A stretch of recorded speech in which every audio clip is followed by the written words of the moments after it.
சென்னை ராயப்பேட்டையில் உள்ள express avenue மாலில் உள்ள எஸ்கேப் தியேட்டருக்கான லிப்டை பழுது நீக்கிக் கொண்டிருந்த ஊழியர் அதே லிப்ட் திடீரென இயங்குதல் மேற்கூரையில் தலையிடித்து அடிப்பட்ட நிலையில் சம்பவ இடத்திலேயே உயிரிழந்தார்.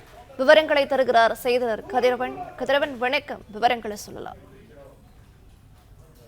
சென்னை ராயப்பேட்டை பகுதியில செயல்பட்டு வரும் எக்ஸ்பிரஸ் அவென்யூல 3வது மாடியில சினிமா திரையரங்குகள் இருக்கின்றன. இதில் 4வது திரையரங்கில் ஸ்கிரீனில் சுத்தம் செய்யும் பணியானது நடைபெற்று வருகிறது. சென்னை பெரம்பூரை சேர்ந்த ராஜேஷ் என்பவர் இங்கு 10 ஆண்டுகளாக பணியாற்றி வருவதாக கூறப்படுகிறது.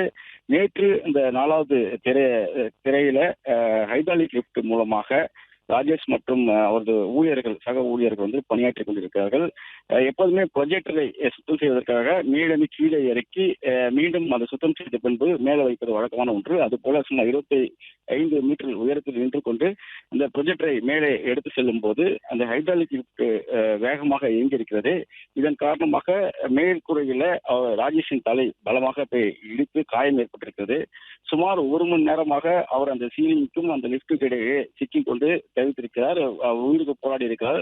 அவரை மீட்டு மருத்துவமனை கொண்டு சென்ற போது அவர் இறந்து விட்டதாக மருத்துவர்கள் தெரிவித்திருக்கிறார்கள். ராயப்பேட்டை மருத்துவமனைக்கு கொண்டு சென்றிருக்கிறார்கள். பின்னர் அவரது உடலானது பிரேத பரிசோதனைக்காக தற்போது கீழ்ப்பாக்கம் அரசு மருத்துவமனையில வைக்கப்பட்டிருக்கிறது. இது குறித்து ராஜேஷின் மனைவி தேவிகா கொடுத்த புகாரில் அண்ணாசாலை காவல்துறையினர் வழக்கு பதிவு செய்து விசாரணை மேற்கொண்டு வருகிறார்கள்.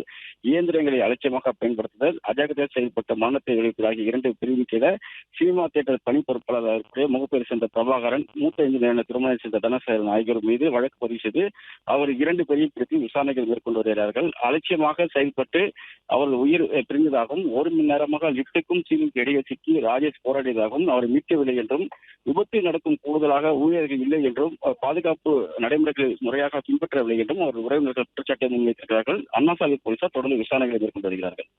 பிளே ஸ்டோர் மற்றும் ஆப் ஸ்டோரில் இருந்து பாலிமர் செயலியை QR கோடு மூலம் பதிவிறக்கம் செய்யுங்கள். செய்திகளை உடனுக்குடன் பெறுங்கள்.